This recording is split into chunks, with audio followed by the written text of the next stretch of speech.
Nah, ini buat teman-temanku semuanya yang sudah hadir di YouTube Solusi Hutang MB. 7 tahun saya mengedukasi teman-teman semuanya. Hari ini saya sampaikan buat Anda untuk semua yang telat bayar pinjol, ya, galbay pinjol, terserah mau pinjol apapun. Saya tidak menyebutkan spesifiknya yang mana, mau pinjol A, mau pinjol B, mau pinjol C, terserah gitu loh.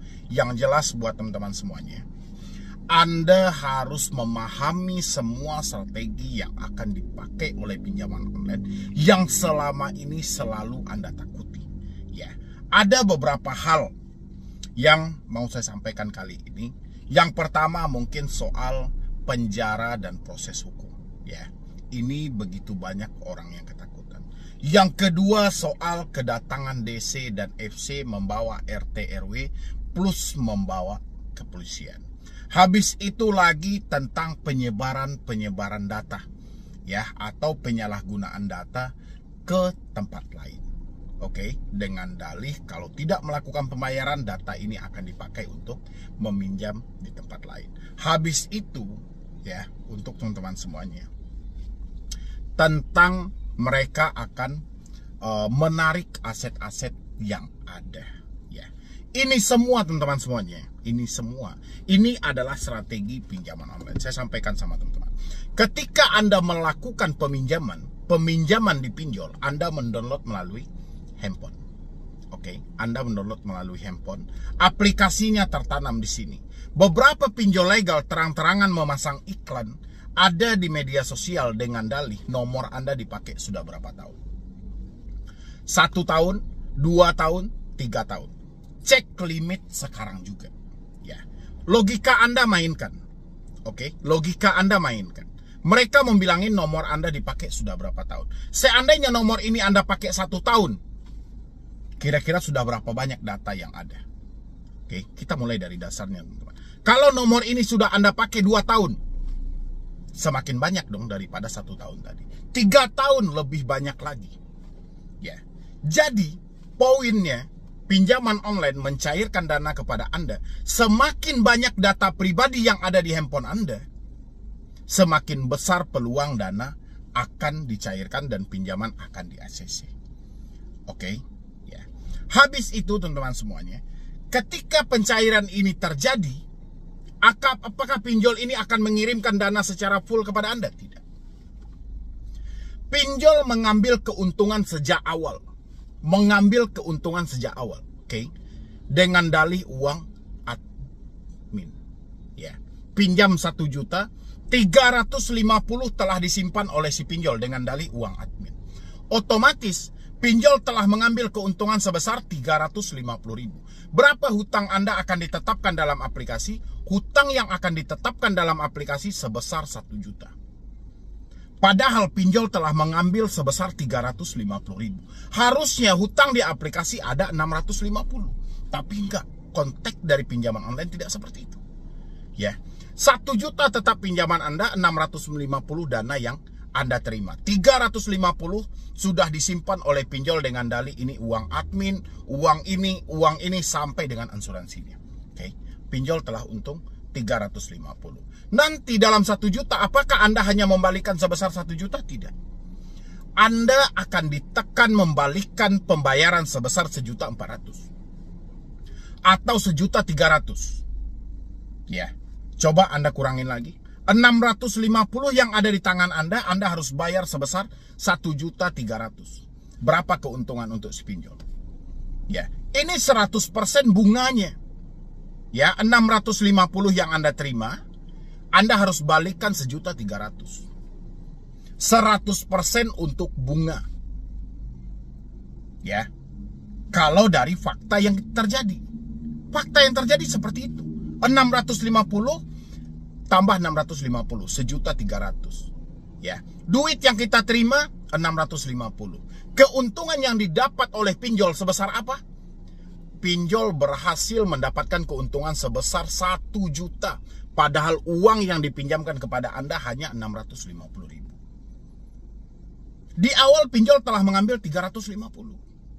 Habis itu dibebankan lagi Anda dengan 650. 350 tambah 650. 1 juta dengan jumlah pinjaman yang Anda terima 650. Nah, itu kalau Anda lancar bayar. Terima 650 dibalikin 1.300.000. Kalau ditanya pokok hutang Anda sebesar 1 juta. Harusnya pokok hutang Anda itu hanya 650. Tapi kelicikan, dan ini pemiliknya adalah kapitalis, mereka menginginkan keuntungan yang sebesar-besarnya, ya mereka tetap. Ya, ini kalau lancar. Oke, giliran tidak lancar, ya, terjadilah telat bayar, terjadilah ketidakmampuan dalam pembayaran. Aplikasi, ya, yang semula tadi saya sampaikan apa, nomor sudah dipakai berapa tahun? 1 tahun, 2 tahun, 3 tahun. Oke. Ketika telat bayar, data yang mereka lihat selama 1 tahun nomor Anda pakai, data yang Anda lihat selama 2 tahun nomor yang dipakai, ya, ini akan menjadi senjata ampuh. Ya, senjata yang paling mematikan karena orang-orang selalu menutupi aib mereka. Ini hal yang lebih tepat. Pinjol tahu orang kalau sudah merasa bersalah, pasti dia tidak mau A, B, C, dan D di sekitar mereka tidak boleh tahu dengan masalah mereka. Mereka akan memanfaatkan data yang ada, mulai dari kontak Anda, kontak darurat Anda, foto KTP Anda, foto selfie Anda, untuk mengancam Anda kembali. Data Anda ini diambil, dikirimkan kembali kepada diri Anda. Ya, untuk apa? Kalau Anda telat bayar, Anda tidak mau mengikuti kemauan mereka tadi, yang mereka pengen keuntungan melebihi dari 100%, siap-siap. Data Anda akan menjadi senjata untuk memeras Anda. Ya, baru Anda ditambahkan lagi dengan denda yang berjalan. Ini kelicikan pinjol. Ya, itu baru Anda telat bayar dan tidak mampu bayar. Seiring waktu berjalan, lamanya telat Anda sudah melebihi batas maksimal. Ditekan dengan ancaman hukum. Banyak dari kita yang masih buta hukum. Banyak dari kita yang tidak paham apakah ini akan dilarikan ke perdata atau pidana. Kita selalu melihat pasal dengan penggelapan, melarikan uang perusahaan, penipuan. Kita ketakutan karena rasa bersalah yang terlalu berlebihan. Ya, sehingga ancaman proses hukum, ancaman mau dipenjara, ini langsung masuk kepada diri kita. Karena ada tekanan tadi, kita ada rasa bersalah loh. Kita ada rasa bersalah loh, kenapa saya sampai terjebak di sini? Kenapa ya? Kita melihat langsung, perjalanan pemikiran kita langsung melalang buana. Padahal kita lupa konsep awalnya ini adalah pinjaman online. Tadi di awal kita melihat iklan mereka, nomor Anda dipakai berapa tahun? 1 tahun, 2 tahun, 3 tahun. Otomatis data ini yang mau mereka ambil. Karena permainan penekanan melalui data tidak mempan, mereka tingkatkan melalui proses hukum, pidana, dan penjara. Ini permainan juga. Kenapa debt collector memakai hal seperti ini? Kenapa pinjol mengarahkan debt collector selalu menekan orang-orang untuk diproses ke jalur hukum, penjara, dan pidana? Karena kebiasaan dari teman-teman semuanya, kelebihan rasa takut, kelebihan dari rasa bersalah, sehingga sudah ada ancaman yang memproses ke jalur hukum, Anda selalu terjadi mencari talangan dana ke tempat lain. Ini menimbulkan hal yang luar biasa bagi si debt collector karena dia merasa berhasil.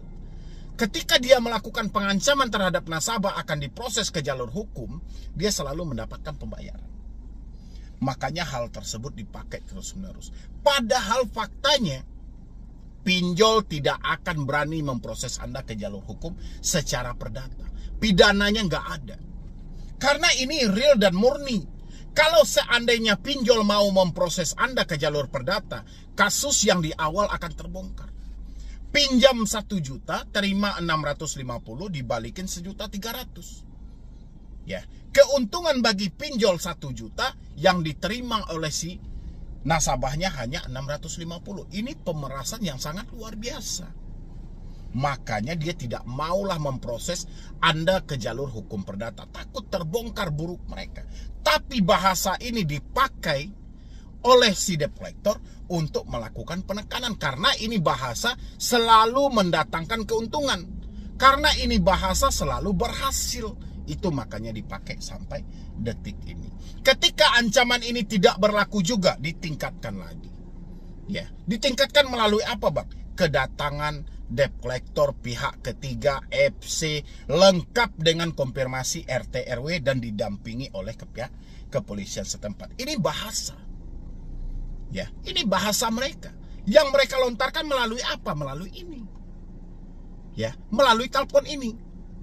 Karena di data awal tidak mempan, mereka mengancam, ancaman hukum tidak mempan ditingkatkan lagi.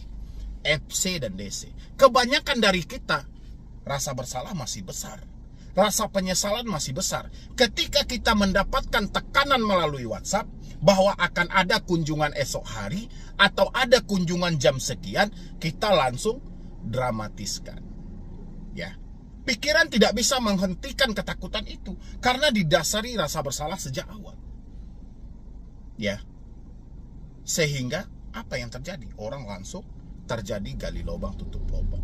Di dalam 3 hal tadi, ya, mulai dengan Anda diancam dengan data Anda sendiri, Anda diancam akan diproses ke jalur hukum, Anda diancam akan didatangi dengan RT RW, salah satu dari 3 ancaman ini membuahkan hasil.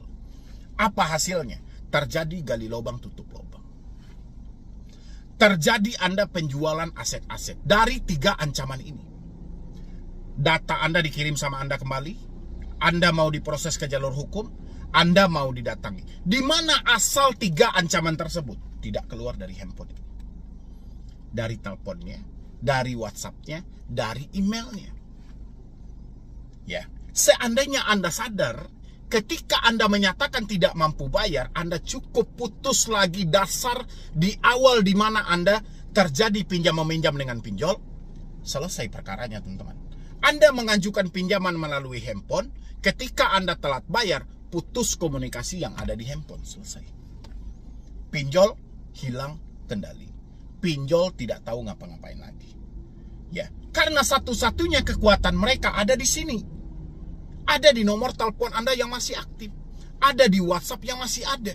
Ada di email yang masih bisa dihubungi. Ini kekuatan pinjol.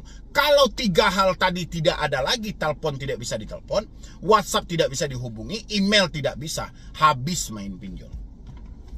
Ya, emang Anda kira sanggup FC itu mendatangi Anda semuanya ke daerah? Lebih banyak katanya daripada faktanya. Bukan perkara gampang. Ya. Habis itu apalagi? Orang didesak lagi.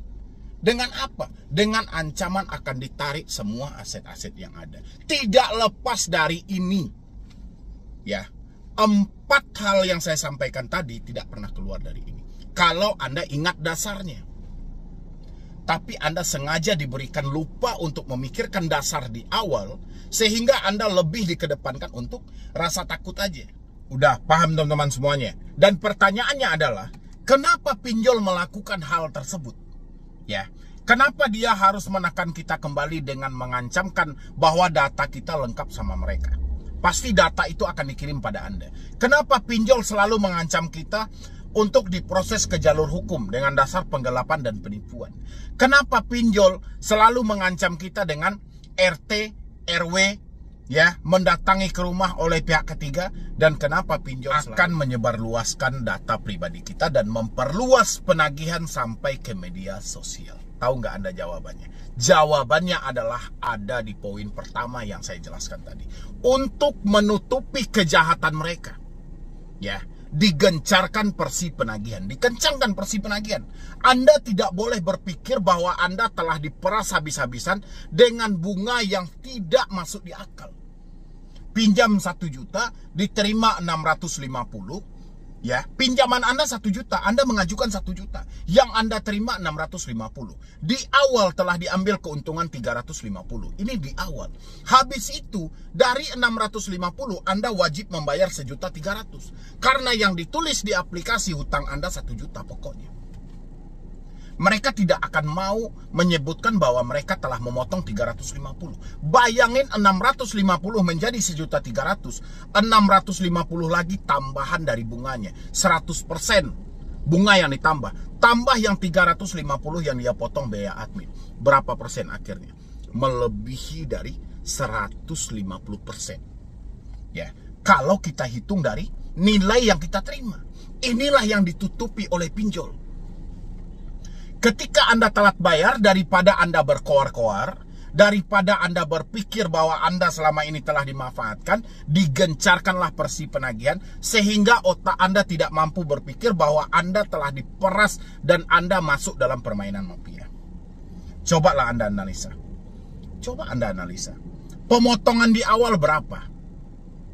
Pinjam 1 juta, 350. Taruh 300.000. Oke. Berarti 700.000 dana yang Anda terima. Pokok yang ditulis dalam aplikasi apakah 700.000? Tidak. Pokok yang ditulis dalam aplikasi sebesar 1 juta. Padahal 300.000 telah dipotong. Berapa kita harus membayar? Apakah kita harus membayar 1 juta lagi? Enggak. Padahal kita bayar 1 juta aja, mereka sudah dapat 600.000. Ya, 300 mereka potong di awal, keuntungan untuk mereka, ditambah kita tambah lagi 300 lagi. Karena kita harus memenuhi 1 juta. 600.000 telah mereka dapat dengan pinjaman 700.000 yang kita terima. Apakah mereka mau? Tidak. Mereka pasti akan menambah jumlah bunga dari nominal pokok yang mereka tulis dari aplikasi.